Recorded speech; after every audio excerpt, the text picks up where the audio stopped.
All right, let's talk about something every single person who's ever looked into their family tree knows all too well: the brick wall.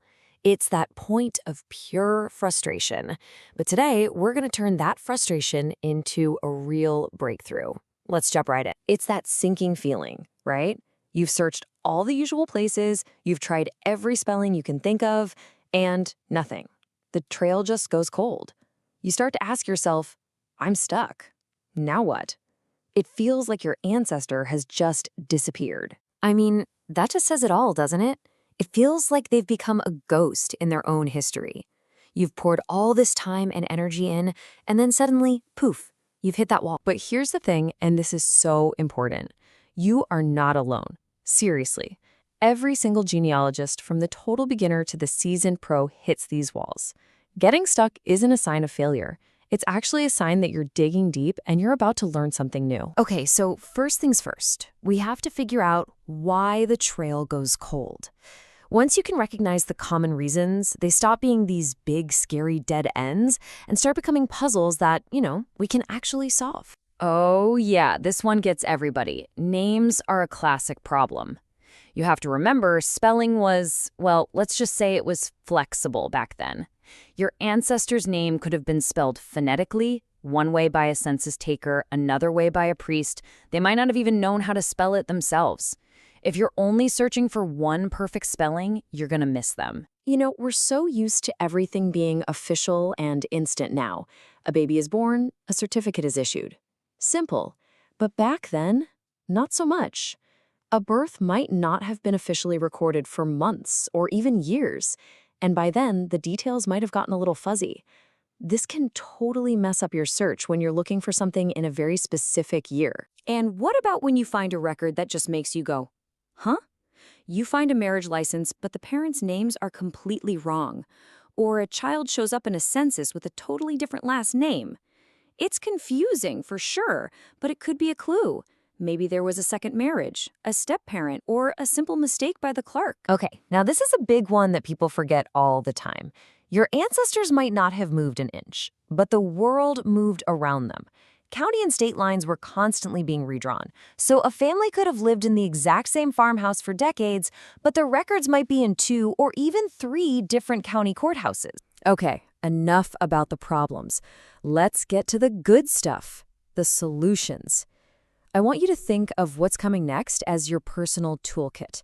These are 6 real practical strategies you can use to start chipping away at that brick wall, maybe even today. So here's the game plan.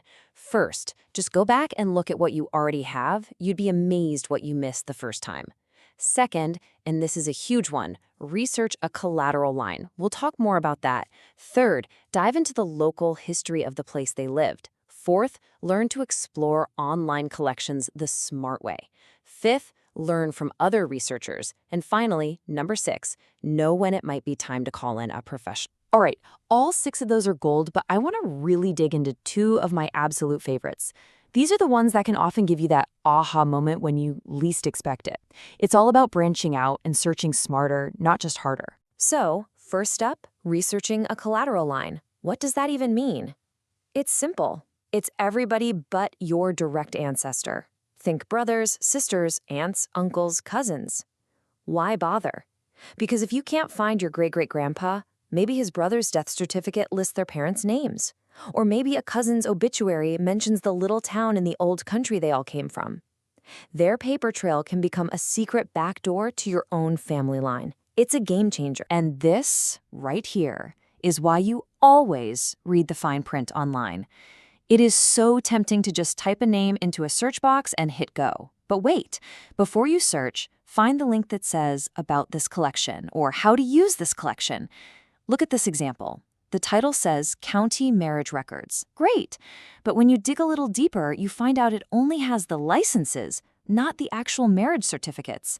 And oh yeah, by the way, all the images from 1901 to 1905 are missing. You could spend hours looking for a record that literally isn't there. It's not you, it's the collection. So let's zoom out for a second and bring this all home by reframing what we're even doing here. This isn't just about collecting dates and names on a chart. It's about finding people. And sometimes finding people means we need to change how we think about the search itself. So listen, the next time you feel that wall going up, the next time that frustration starts to creep in, I want you to just stop and remember this. That wall is not the end. It is not a final judgment on your research. It's not a stop sign. It's simply a turning point. It's a fork in the road. It's the moment where the search is challenging you to get a little more creative, a little more clever. It's an invitation to try a different path, to use a new tool from your toolkit. I love this quote because it's so true. Your ancestors are still there. They're waiting for you. And maybe, just maybe, the reason you hit that wall is because they want you to discover their story in a different way. Maybe they want you to take the scenic route, because sometimes the most amazing discoveries aren't on the main highway. So take a breath, pick a new strategy, and enjoy the journey.